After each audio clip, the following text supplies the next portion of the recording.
നമസ്കാരം, ഭാരത് ലൈവിലേക്ക് സ്വാഗതം. നമസ്കാരം. പ്രശാന്ത്, കേരളത്തിൽ വളരെ കൊട്ടിഘോഷിക്കപ്പെട്ട ഒരു വിവാഹമായിരുന്നു ഫർമാന്റെയും മറ്റേ കുംഭമേള വൈറൽ താരത്തിന്റെയും. അത് വലിയ മതേതരത്വത്തിന്റെ വലിയ സങ്കല്പമായി റിയൽ കേരള സ്റ്റോറി എന്നൊക്കെ പറഞ്ഞുകൊണ്ട് വലിയ കൊട്ടിഘോഷിച്ച് നടത്തിയതാണ്. ഈ വിവാഹം നടത്താൻ കേരളം തിരഞ്ഞെടുത്തതും ഇവിടുത്തെ CPM സർക്കാരിലെ ചില ആൾക്കാർ വളരെ പ്രാധാന്യത്തോടെ വിവാഹം വന്നു നിന്ന് നടത്തിയതും എന്തുകൊണ്ടാണ് ഈ ഫർമാൻ എന്ന് പറയുന്ന ആൾക്ക് അത്രയധികം സ്വാധീനമുള്ള ഒരാളാണോ? ശ്രീല ഇപ്പോൾ പറഞ്ഞ കാര്യം വാസ്തവത്തിൽ NIA അന്വേഷിക്കേണ്ടതാണ്. ഇപ്പോൾ VHP തുടങ്ങിയ സംഘടനകൾ പരാതിയുമായിട്ട് NIA സമീപിച്ചിട്ടുണ്ട്. അവർ കോടതിയിൽ പോകാനുള്ള സാധ്യതയുണ്ട്. ഞാൻ മനസ്സിലാക്കുന്നത് വിശ്വ പരിഷത്ത് കേരള ഘടകത്തിന്റെ സംസ്ഥാന ജനറൽ സെക്രട്ടറി അഡ്വക്കേറ്റ് അനിൽ വിളയിൽ താമസിയാതെ കോടതിയെ സമീപിക്കും. എന്തായാലും അധികൃതരെ അദ്ദേഹം സമീപിച്ചിട്ടുണ്ട്. അദ്ദേഹമാണ് ഈ പരാതിയുമായിട്ട് മുന്നോട്ട് പോയത്. പെൺകുട്ടിയുടെ അച്ഛന് വേണ്ട എല്ലാ നിയമസഹായവും നൽകിയത് അദ്ദേഹത്തിന്റെ നേതൃത്വത്തിലുള്ള വിശ്വ പരിഷത്തിന്റെ നേതാക്കളും പ്രവർത്തകരുമാണ്. ഈ വിഷയത്തിൽ ഇപ്പോൾ ഈ പെൺകുട്ടിയും മധ്യപ്രദേശുകാരിയാണ്, നമുക്കറിയാം. ഇപ്പം ഈ ഖർഗാവ് മഹേശ്വർ പോലീസാണ് കേസെടുത്തിരിക്കുന്നത്. പോക്സോ ചുമത്തിയിട്ടുണ്ട്. അപ്പോൾ ഫർമാൻ ഖാൻ പ്രായപൂർത്തിയാകാത്ത പെൺകുട്ടിയെ സിനിമയിൽ അഭിനയിപ്പിക്കാം എന്ന് പറഞ്ഞ് തട്ടിക്കൊണ്ടുപോയി വിവാഹം കഴിച്ചു എന്നാണ് FIR ഇട്ടിരിക്കുന്നത്. ചിലപ്പോൾ അത് ശരിയാകാൻ സാധ്യതയുണ്ട്. കാരണം കേരളത്തിലേക്ക് എല്ലാവരും ഇവിടെ നിന്ന് മറ്റു സംസ്ഥാനങ്ങളിലേക്കും ഒക്കെ സിനിമ ഷൂട്ടിങ്ങിന് പോകുമ്പോൾ അവിടെ നിന്നൊരാൾ ഇവിടേക്ക് ഇവർ രണ്ട് നായകന്മാരായി ഒരു സിനിമയിൽ അഭിനയിക്കാൻ വേണ്ടിയാണ് കേരളത്തിലെത്തിയതെന്നാണ് പറയപ്പെടുന്നത്. സിനിമയൊന്നും അല്ല, അതാണ് തീർച്ചയായിട്ടും അതാണ് ഒരു സംവിധാനം. അപ്പൊ അതിൽ ഈ പെൺകുട്ടിയെ തന്നെ തെരഞ്ഞെടുക്കുന്നു, ഈ പെൺകുട്ടിയെ തന്നെ ഇവിടെ കൊണ്ടുവരുന്നു, ഈ പെൺകുട്ടിയുമായിട്ട് പ്രണയത്തിലാകുന്നു, വിവാഹം കഴിക്കുന്നു. അതും എന്ത് സ്പീഡിലാണ് ഒരു വിവാഹം നടക്കുന്നത്. ഈ പെൺകുട്ടി ഇവിടെ വരുന്നത് അച്ഛനോടൊപ്പമാണ്. ഈ സിനിമയിൽ അഭിനയിപ്പിക്കും എന്ന് പറഞ്ഞാണ് ഇതിനെ വരുത്തുന്നത്. അതെല്ലാം സംഭവ സത്യമാണ്. പക്ഷെ ഇതിന്റെ നമ്മൾ മനസ്സിലാക്കേണ്ട ഒരു കാര്യം, പിന്നെ പെട്ടെന്ന് ഈ പുറത്തുനിന്ന് മഹാരാഷ്ട്ര സ്വദേശിയാണ് ഈ ഫർമാൻ ഖാൻ. ഈ ഫർമാൻ ഖാൻ ഇവിടെ വന്ന് കേരളത്തിൽ ഇത്ര പെട്ടെന്ന് എങ്ങനെ ഈ വിവാഹം നടത്താൻ സാധിച്ചു? അപ്പോൾ ഈ ഫർമാൻ ഖാന്റെ പശ്ചാത്തലം പോപ്പുലർ ഫ്രണ്ട് ഓഫ് ഇന്ത്യയുമായി ബന്ധപ്പെട്ട ചില ആൾക്കാരുമായിട്ട് അടുത്ത ബന്ധമുണ്ടെന്നും ഇയാളുടെ പശ്ചാത്തലം തന്നെ അങ്ങനെയുള്ളതാണെന്നും പറയപ്പെടുന്നുണ്ട്. ഇത് വിശ്വ പരിഷത്ത് ഇതൊക്കെ ആരോപിച്ചിട്ടുണ്ട്. അപ്പോൾ അതിൽ നിന്ന് ഞാൻ മനസ്സിലാക്കിയ ഒരു കാര്യം, ഇവിടെ കേരളത്തിലെ ഒരു യുവ രാഷ്ട്രീയ നേതാവ് ഈ കൂട്ടത്തിൽ, അത് നമുക്കിപ്പോൾ അറിയാം ആരാണെന്നൊക്കെ അറിയാം, ഞാൻ പേരൊക്കെ പറയാം, അതിനൊന്നും കുഴപ്പമൊന്നുമില്ല. ആ ആളിന്റെ സഹായത്തോടു കൂടിയാണ് ഈ വിവാഹം നടത്തിയത് എന്ന് വിശ്വ പരിഷത്ത് ആരോപിക്കുന്നുണ്ട്. അതായത് കേരളത്തിൽ വരികയും ഈ സിനിമ ഷൂട്ടിംഗ് കഴിഞ്ഞ് ഈ പെൺകുട്ടി അച്ഛനോടൊപ്പം മടങ്ങിപ്പോകാൻ റെയിൽവേ സ്റ്റേഷനിലെത്തി. റെയിൽവേ സ്റ്റേഷനിൽ വെച്ച് വഴക്കായി, അച്ഛനും മകളും തമ്മിൽ വഴക്കായി. അങ്ങനെ തമ്പാനൂർ പോലീസിന്റെ അടുത്ത് ഇവരെത്തുന്നു.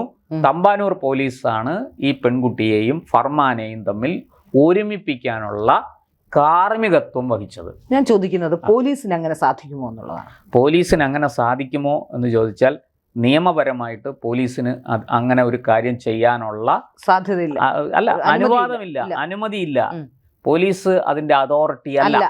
അതാണ് ഞാൻ പറയുന്നത്. ഇങ്ങനെ ഒരു പെൺകുട്ടി അച്ഛനുമായിട്ട് കലഹിച്ച് വരുന്നു, സ്വാഭാവികമായിട്ട് അല്ലല്ല പോലീസ് ചെയ്യേണ്ട കാര്യം ഇവരെ മജിസ്ട്രേറ്റിന്റെ മുന്നിൽ ഹാജരാക്കണം. മജിസ്ട്രേറ്റിന്റെ അടുത്ത് ഹാജരാക്കിയിട്ട് ഒരു മജിസ്ട്രേറ്റിന് മാത്രമേ ഈ പെൺകുട്ടി പ്രായപൂർത്തിയായതാണോ അല്ലയോ എന്ന് തീരുമാനിക്കാനുള്ള രേഖകളുടെ അടിസ്ഥാനത്തിൽ, വസ്തുതകളുടെ അടിസ്ഥാനത്തിൽ ഇതെല്ലാം പരിശോധിച്ച് നിർണയിക്കാനുള്ള അധികാരമുള്ളൂ. അധികാരത്തിന്റെ കാര്യമാണ് ഞാൻ പറയുന്നത്. പോലീസിന് ആകെ ചെയ്യാനുള്ള കാര്യം ഇവരെ കസ്റ്റഡിയിൽ എടുക്കുക, മജിസ്ട്രേറ്റിന്റെ അടുത്ത് ഹാജരാക്കുക. ഇവർ പ്രതിയൊന്നുമല്ല, അച്ഛനെയും മകളെ ഹാജരാക്കുക. അപ്പോൾ മജിസ്ട്രേറ്റ് ആണ് രേഖകൾ പരിശോധിച്ച് പ്രായപൂർത്തിയായെങ്കിൽ നിങ്ങൾക്ക് സ്വന്തം ഇഷ്ടപ്രകാരം പോകാം, എവിടെയും പോകാം, അതിനുള്ള സ്വാതന്ത്ര്യമുണ്ട്.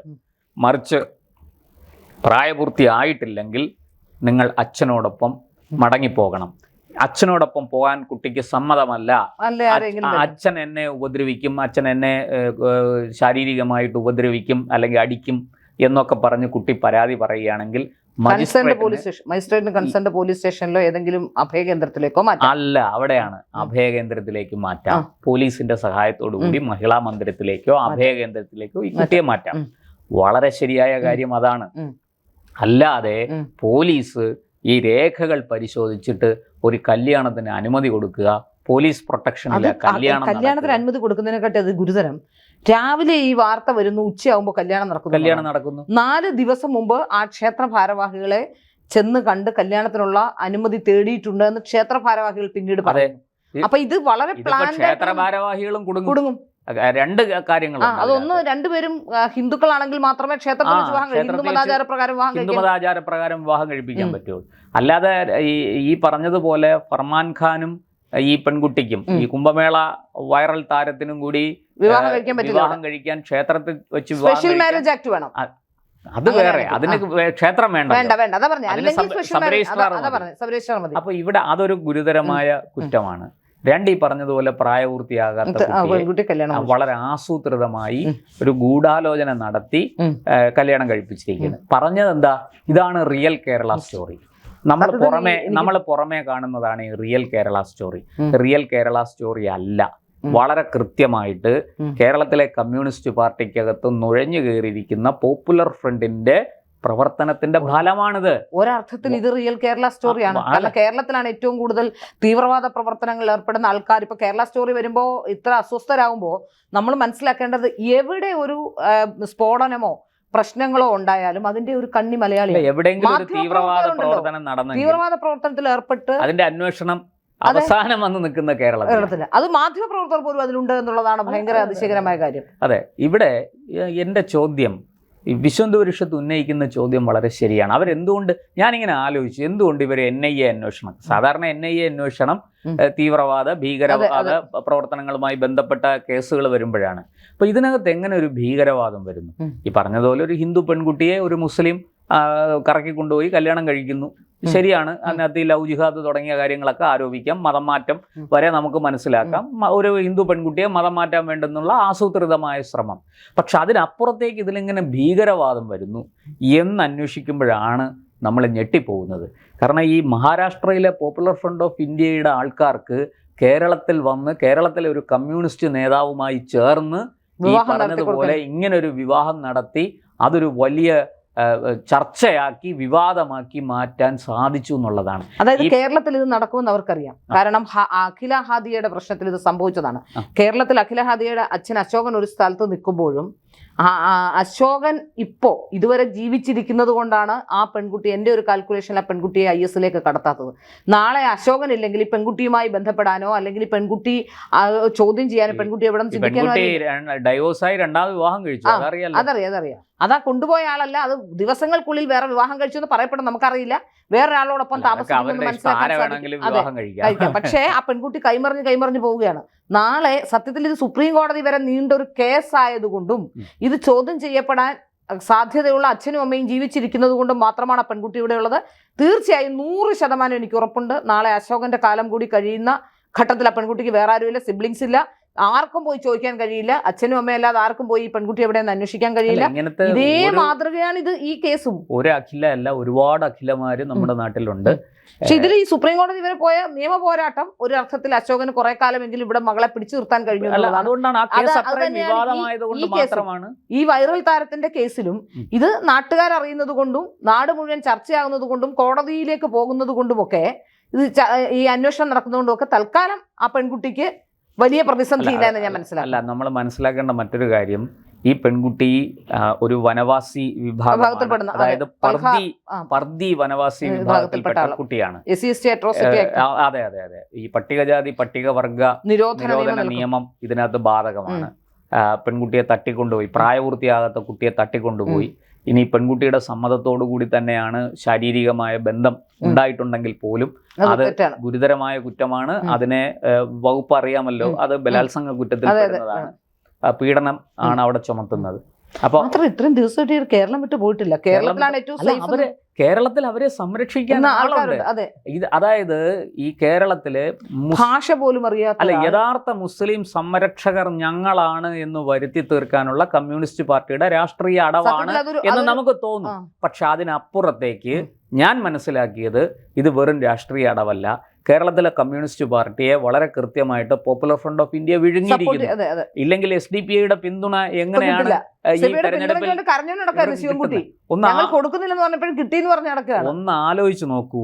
അഭിമന്യുവിനെ പോലെ ഒരു വിപ്ലവ വീര്യമുള്ള ഒരു യുവാവിനെ കുരുതി കൊടുത്തിട്ടാണ് ഈ കേരളത്തിലെ കമ്മ്യൂണിസ്റ്റ് പാർട്ടി SDPI ബാന്ധവം SDPIയുമായിട്ട് ഈ ചങ്ങാത്തം കൂടിയിരിക്കുന്നത്, ഒക്കച്ചങ്ങാതിയായിരിക്കുന്നത്. അങ്ങനെയാണ്. അപ്പോൾ പിന്നെ അതൊക്കെ അവരുടെ പാർട്ടി കാര്യമാണ്, ആഭ്യന്തര വിഷയമാണ്. അതിൻ്റെ വിതച്ചത് കൊയ്യും എന്ന് മാത്രമേ പറയാനുള്ളൂ. ഏതാണ്ട് ഇപ്പം തന്നെ പാർട്ടി ഉപ്പുവെച്ച കലം പോലെ ആയിട്ടുണ്ട്. പക്ഷെ ഇവിടെ NIA അന്വേഷണം ഒഴിച്ചുകൂടാനാകാത്തതാണ്. കാരണം എന്താണെന്ന് വെച്ച് കഴിഞ്ഞാൽ ഈ രാഷ്ട്രീയ നേതാക്കൾക്ക് എങ്ങനെ പോപ്പുലർ ഫ്രണ്ട് ബന്ധം വന്നു, ഈ പറഞ്ഞ യുവ നേതാവിനെ എങ്ങനെ മഹാരാഷ്ട്രയിലെ പോപ്പുലർ ഫ്രണ്ടിന്റെ ആൾക്കാർ ബന്ധപ്പെട്ടു, ഇവർ ആരു വഴി ബന്ധപ്പെട്ടു, ഇവരെന്തൊക്കെയാണ് ആവശ്യപ്പെട്ടിരിക്കുന്നത്, എന്തൊക്കെ സഹായം ഇവർ ചെയ്തിരിക്കുന്നു. നോക്കൂ, വെറും വ്യാജരേഖകളുടെ അടിസ്ഥാനം, അതും പോലീസ് നെറ്റിൽ കൂടെ കിട്ടിയ രേഖകൾ പരിശോധിച്ചിട്ട് ഇവൾ പ്രായപൂർത്തിയായതാണ്, കൊണ്ടുപോയി കല്യാണം നടത്തിക്കോ എന്ന് പറഞ്ഞ് പോലീസിന്റെ സംരക്ഷണയിൽ കല്യാണം നടക്കും. എന്തൊരു ഭീകരമായ അവസ്ഥയാണ്. തീക്കട്ടയിൽ ഉറുമ്പരിക്കുന്നു എന്നൊക്കെ കേട്ടിട്ടേ ഉള്ളൂ. അതായത് നമ്മളെ സംരക്ഷിക്കേണ്ട, നമ്മളെ രക്ഷിക്കേണ്ട പോലീസ് നമ്മളെ കുരുതി കൊടുക്കുന്നു, നമ്മളെ ശിക്ഷിക്കുന്നു, നമ്മളെ എന്താ പറയുക മരണത്തിലേക്ക് വലിച്ചെറിയുന്നു എന്നൊരവസ്ഥ ഉണ്ടായാൽ എന്ത് ചെയ്യും? നമ്മൾ ആരോട് പോയി പരാതി പറയും? അപ്പോൾ ഇത് ഈ നാട്ടിൽ ഇനിയും ആവർത്തിക്കാൻ വളരെ വളരെ സാധ്യതകളുള്ളൊരു കാര്യമാണ്. അപ്പോൾ ഏത് പെൺകുട്ടിയും ഇതുപോലൊരു വ്യാജരേഖ, ഒരു ഹിന്ദു പെൺകുട്ടിയെ പ്രായപൂർത്തിയായി എന്നും പറഞ്ഞ് ഒരു വ്യാജരേഖ കൊണ്ടുവന്ന് പോലീസ് സ്റ്റേഷനിൽ കാണിച്ചാൽ പോലീസ് ഉടനെ തന്നെ വിവാഹത്തിന് അനുമതി കൊടുക്കുന്നു, അവർ വിവാഹം കഴിക്കുന്നു. ഈ 10-16 വർഷം വളർത്തി വലുതാക്കി അച്ഛനും അമ്മയ്ക്കും യാതൊരു റോളും അവിടെ ഇല്ല. അവർ കണ്ണീർ വാർത്തുകൊണ്ട് ഹൃദയം പൊട്ടി അവിടെ നിന്ന് മടങ്ങി പോകേണ്ട അവസ്ഥ. ഇത് നമ്മുടെ ഈ കൊച്ചു കേരളത്തിലല്ല, ഇതാണ് കേരളത്തിന്റെ റിയൽ സ്റ്റോറി. കേരളത്തിലെ പെൺകുട്ടികൾക്ക് യാതൊരു സുരക്ഷയുമില്ല. ഏത് നിമിഷവും അവർ ഈ പറഞ്ഞതുപോലെ മതം മാറ്റത്തിന് വിധേയമാക്കപ്പെടാം, അവർ ഈ പറഞ്ഞതുപോലെ അവരെ IS-ലേക്ക് റിക്രൂട്ട് ചെയ്യപ്പെടാം. ഇതെല്ലാം ഇവിടെ നിൽക്കുകയാണ്. നമ്മൾ പറയും എവിടെ IS? അവിടെ കേസിൽ കേരളത്തിലെ മാതാപിതാക്കളാണ് അത് മനസ്സിലാക്കേണ്ടത്. നമ്മുടെ മുമ്പിൽ ഇവർ ഈ കേരള സ്റ്റോറി ഇല്ലെന്ന് വാദിക്കുമ്പോഴും നിമിഷ ഫാത്തിമ എവിടെ? IS ഒരു പെൺകുട്ടി, തിരുവനന്തപുരത്ത് ജനിച്ചു വളർന്ന ഒരു പെൺകുട്ടി എങ്ങനെ IS-ലെത്തി? അതിന് മറുപടി പറയാൻ ബാധ്യസ്ഥരല്ലേ ഇവർ? മെറിൻ, അങ്ങനെ നിരവധി പെൺകുട്ടികൾ കേരളത്തിലെ എല്ലാ ജനവിഭാഗങ്ങളുടെ ഇടയിൽ നിന്ന്, ഹിന്ദുവിലും ക്രിസ്ത്യനിലും മുസ്ലിമിലും പോലും ഇങ്ങനെ IS-ലേക്ക് എത്തപ്പെട്ട ആൾക്കാരുണ്ട്. എന്തുകൊണ്ടാണ് പിന്നെയും ഈ കേരള സ്റ്റോറി ഇല്ല, അങ്ങനെയല്ല എന്നുകൊണ്ട് മതേതരരാണെന്നും പറഞ്ഞ് ഇവരെല്ലാം കൂടെ ചാടി ഇറങ്ങുന്നത് എനിക്ക് മനസ്സിലാക്കാൻ സാധിക്കും. ഇവിടുത്തെ കമ്മ്യൂണിസ്റ്റ് പാർട്ടികളുടെ പ്രൊപ്പഗൻഡയാണ്. നിങ്ങൾ മനസ്സിലാക്കേണ്ടത് ഈ കേരളത്തിലെ മുസ്ലിങ്ങളോ ക്രിസ്ത്യാനികളോ ഹിന്ദുക്കളോ അല്ല അപകടകാരികൾ. ഇവിടുത്തെ അപകടകാരികൾ മതേതരത്വം പറയുന്ന കമ്മ്യൂണിസ്റ്റുകാരാണ്. 4 വോട്ടിന് വേണ്ടി ഏത് ഭീകരവാദിയും ചുമക്കുന്ന. നിങ്ങളൊന്ന് ആലോചിക്കണം. പണ്ട് ശരീഅത്ത് വിവാദം ഉണ്ടാക്കിയ പിന്നെ ഈ മതവർഗീയ ശക്തികളുമായിട്ട് ഒരു കൂട്ടും വേണ്ട എന്ന് തീരുമാനിച്ചൊരു പാർട്ടി, അതിൽ അടിയുറച്ചു നിന്നൊരു പാർട്ടി, EMSന്റെ പാർട്ടി, AKGയുടെ പാർട്ടി, VSന്റെ പാർട്ടി, ആ പാർട്ടിയെയാണ് ഇന്ന് 4 വോട്ടിന് വേണ്ടി പിണറായി വിജയൻ കൊണ്ട് തൂക്കി വിറ്റിരിക്കുന്നത് എന്ന് പറഞ്ഞാൽ തെറ്റില്ല. അതാണ് ഇന്ന് പാർട്ടിയുടെ അവസ്ഥ. അതുകൊണ്ട് പാർട്ടിയെ സംബന്ധിച്ച് ഇനി മറ്റൊരു വഴിയില്ല. അവരെ നിയന്ത്രിക്കുന്നത് പോപ്പുലർ ഫ്രണ്ട് ഓഫ് ഇന്ത്യ ആണോ എന്ന് നമുക്ക് സംശയം തോന്നും. ആ തരത്തിലേക്ക് കാര്യങ്ങൾ പോയിരിക്കുന്നു. എന്തായാലും ഈ കുംഭമേള വൈറൽ താരത്തിന്റെ വിവാഹം തീർച്ചയായിട്ടും NIA അന്വേഷിക്കേണ്ടതാണ്. അതിൻ്റെ പിന്നിൽ ഒരു ഭീകരബന്ധമുണ്ട്. ഈ പെൺകുട്ടിയെ എങ്ങോട്ടെങ്കിലും കടത്താനുള്ള ശ്രമമാണോ എന്ന് നമ്മൾ കൂടുതൽ അറിയേണ്ടിയിരിക്കുന്നു. അതേക്കുറിച്ച് ഈ ഫർമാൻ ഖാൻ അടക്കമുള്ളവരെ കസ്റ്റഡിയിലെടുത്ത് ചോദ്യം ചെയ്യുക. അങ്ങനെ ചോദ്യം ചെയ്യുമ്പോൾ മാത്രമേ അതിനെക്കുറിച്ചുള്ള വിവരങ്ങൾ പുറത്തു വരുള്ളൂ. ഒപ്പം കേരളത്തിൽ ഇതിന് സാഹചര്യമൊരുക്കിയ ഈ രാഷ്ട്രീയ നേതാക്കൾ റഹീം, CPM സംസ്ഥാന സെക്രട്ടറി ഗോവിന്ദൻ മാഷ്, അതുപോലെ മന്ത്രി ശിവൻകുട്ടി. നോക്കൂ, ഒരു മന്ത്രിയുടെ കാർമ്മികത്വത്തിലാണ് ഇതൊക്കെ നടക്കുന്നത്. ഇത് കേരളത്തിലല്ലാതെ വേറെ എവിടെ നടക്കും? കാശ്മീരിൽ പോലും ഇങ്ങനെ നടക്കില്ല. അവരതൊന്നും ചെയ്തിട്ടില്ല, നമുക്ക് തോന്നിയതാണെന്നാ പറയുന്നത്. നമ്മളെ കണ്ടു ഞെളിഞ്ഞു നിന്ന് ഫോട്ടോ എടുത്തത്. പത്രത്തിൽ വന്ന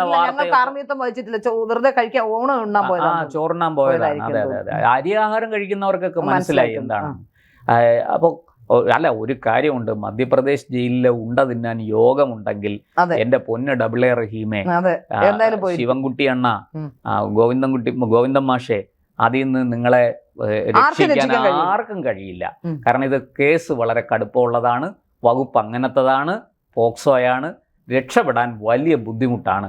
സുപ്രീം കോടതി പോയാൽ പോലും രക്ഷപ്പെടാൻ, ജാമ്യം കിട്ടാൻ, മുൻകൂർ ജാമ്യം കിട്ടാൻ വലിയ പ്രയാസമാണ്. എന്തായാലും വിതച്ചത് നിങ്ങൾ തന്നെ കൊയ്തോളൂ. നിങ്ങൾക്ക് അതിന് അർഹതയുണ്ട്, യോഗ്യതയുണ്ട്. പറഞ്ഞതുപോലെ ഒരു പാവപ്പെട്ട അച്ഛൻ്റെയും അമ്മയുടെയും, ഒരു നാടോടി വിഭാഗത്തിൽപ്പെട്ട, വനവാസി വിഭാഗത്തിൽപ്പെട്ട ഒരു അച്ഛൻ്റെയും അമ്മയുടെയും കണ്ണുനീരിന് ഈ നാട്ടിൽ വിലയുണ്ട്. പെൺകുട്ടിയുടെ ഭാവി ഇല്ലാതാക്കി, പെൺകുട്ടിയുടെ ഭാവി, ഒരു കൊച്ചു പെൺകുട്ടിയുടെ ഭാവി, 16 അത് മനസ്സിലാക്കേണ്ടത് അല്ല, അത് ഈ പെൺകുട്ടികളോ ആൺകുട്ടികളോ ആ പ്രായത്തിൽ 15-16 വയസ്സിലൊക്കെ അവർ ആലോചിക്കാതെയുള്ള പ്രവൃത്തി ഉണ്ടാവും. പക്ഷെ മുതിർന്നവരാണ് അവരെ തിരുത്തേണ്ടത്.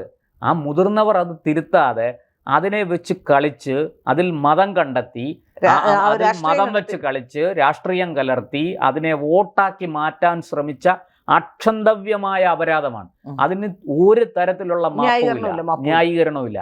തീർച്ചയായിട്ടും കുറ്റവാളികൾ ശിക്ഷിക്കപ്പെടണം. ഈ കേസ് NIA അന്വേഷിക്കണം.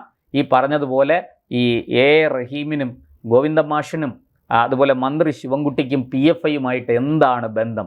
ഒരു നിരോധിത സംഘടന, നിരോധിത ഭീകരവാദ സംഘടന, ആ സംഘടനയുമായിട്ട് ഇവർക്ക് എന്താണ് ബന്ധം? ഇതിൻ്റെ ഉത്തരം മലയാളിക്ക് കിട്ടിയേ മതിയാകൂ. അല്ലാതെ നിങ്ങളുടെ പറാട്ട് നാടകമൊന്നും ഇനി ചെലവാകില്ല. എന്തായാലും മെയ് 4-ന് കൃത്യമായിട്ട് അതിൻ്റെ മറുപടി അവർക്ക് കിട്ടിക്കൊള്ളും. പക്ഷേ അതിനപ്പുറത്ത് ഒരു പാവപ്പെട്ട പെൺകുട്ടിയെയും കുടുംബത്തെയും ചതിച്ചവർ ഒരു കാരണവശാലും രക്ഷപ്പെടാൻ പാടില്ല.